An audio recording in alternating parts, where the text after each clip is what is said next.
In the name of Allah, the most gracious, the most merciful. Today we shall apprise you with the conduct and conclusion of forces Operation Bunyan-un-Marsoos against Indian military dastardly attacks that began on night of 6th and 7th May 2025, resulting in the loss of innocent civilian lives that included women, children and elderly.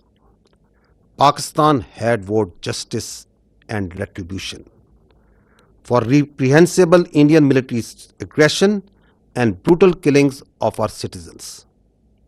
Alhamdulillah, Pakistan armed forces have delivered the promise made to our people. I begin by thanking Almighty Allah for His infinite blessings, mercy, help and divine support, as He has ordained the believers to retaliate whenever they are wronged. We bow our heads to Him in utmost humility to have enabled us to translate our resolve into decisive actions in the battlefield. Our hearts and sympathies are with the wards and families of the Shuhada, who sacrificed their lives for the beloved country, and our prayers are for the quick recovery of our injured countrymen. We extend our heartfelt gratitude to every officer, soldier, airman and sailor of the armed forces of Pakistan who made this success on the battlefield possible through their courage, professionalism and sacrifice. The armed forces of Pakistan express their profound appreciation and gratitude to the brave Pakistani nation whose moral strength, resolve and above all wholehearted support and prayers remained unwaveringly with us during these testing times, which became a force multiplier for the armed forces of Pakistan. We are specially indebted to the youth of Pakistan, who became the frontline soldiers as information and cyber warriors of the country. Profound thanks are also due to you, the vibrant media of Pakistan, who also stood like Bunyan-un-Marsoos, a steel wall against the Indian media information blitz and fuming as well as warmongering done by the Indian media. We are extremely grateful to the political leadership of all political parties without any distinction for the unified resolve in support of their armed forces for the defense of our motherland. The armed forces are specifically grateful to the inspiring leadership of the Prime Minister of Pakistan and his cabinet ministers for taking destiny-changing decisions of the country and steering it through this critical situation. Let me share now the operational details of Operation Bunyan-un-Marsoos. Ladies and gentlemen, Pakistan's response was a textbook demonstration of integrated tri-services jointness enabled by real-time situational awareness, network-centric warfare capabilities, and seamless multi-domain operations. This synergy across air, land, sea, and cyber domains allowed for precision engagements, overwhelming lethality, and rapid tempo. All platforms operated in synergy, delivering coordinated effects at carefully selected decisive points.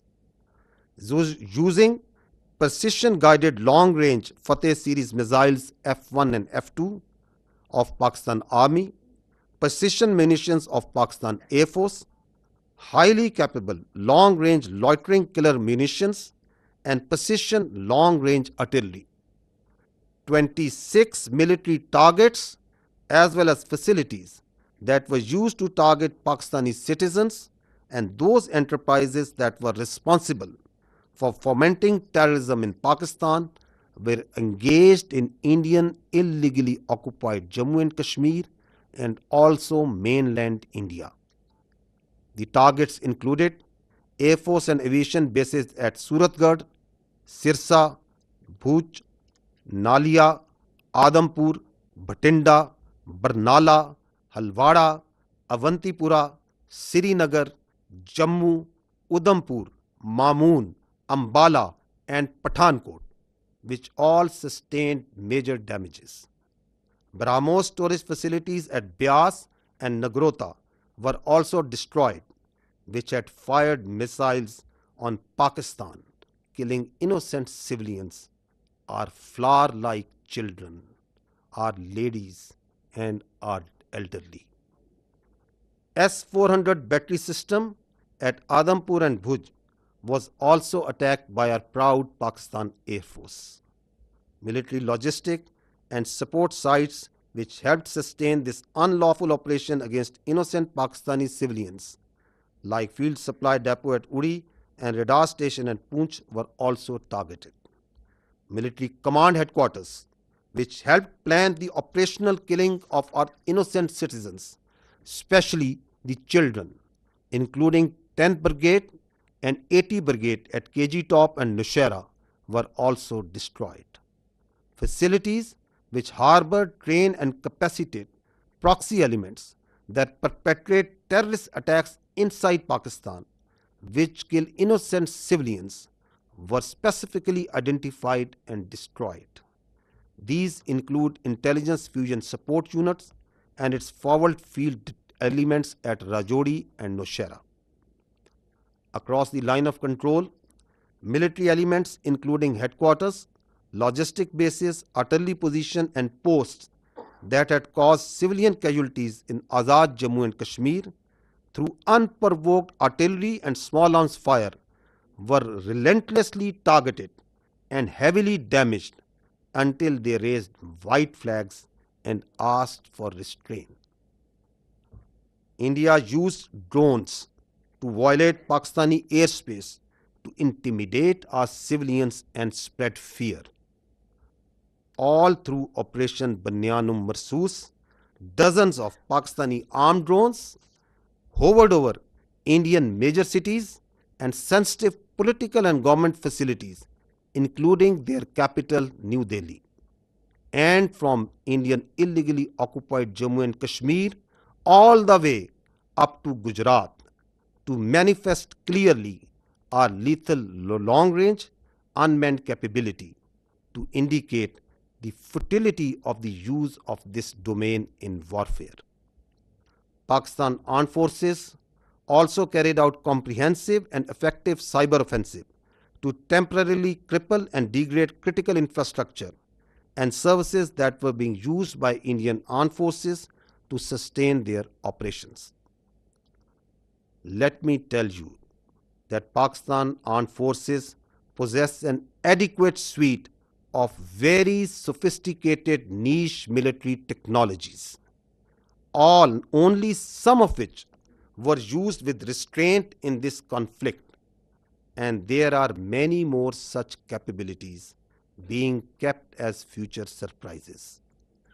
Despite all this, let me say that compared to Indian relentless provocations, Pakistan's military response has been precise, proportionate, and still remarkably restrained. It was carefully calibrated to avoid civilian casualties and has exclusively targeted those entities and facilities which were directly involved in orchestrating and executing cold-blooded killings of Pakistani civilians and those carrying out terrorist attacks inside Pakistan. We must also inform you that Pakistan also sustained an abnormal and immediate spike in Indian-sponsored terrorism across Khyber Pakhtunkhwa and Balochistan while we were busy in operations on the Eastern Front. This vindicates that India is directly involved in fomenting terrorism in Pakistan, and its proxies were fully operationalized during this time to distract our attention. Pakistan Armed Forces are resilient and simultaneously With the conduct of Operation Bunyan-un-Marsoos, we carried out most effective counter-terrorism operations in the western region without any pause. Operation Bunyan-un-Marsoos has been a great example of coming together of all elements of national power with overwhelming support of Pakistani public to effectively counter the threat to our national sovereignty and integrity and the threat to our great motherland. No one should have any doubt that whenever our sovereignty would be threatened and territorial integrity violated, the response would be comprehensive, retributive, and decisive. Pakistan Armed Forces thank and salute the Pakistani nation for its courage, resilience, and national fervor during this conflict. Let me finish with the Quranic verse from the Surah Anfal. وَيَمْكُرُونَ وَيَمْكِرُ اللَّهُ وَاللَّهُ خَيْرُ الْمَاكِرِينَ. They plan and Allah plans, and Allah is the best of planners. Pakistan Zindabad, Afwaj Pakistan, Pindabad.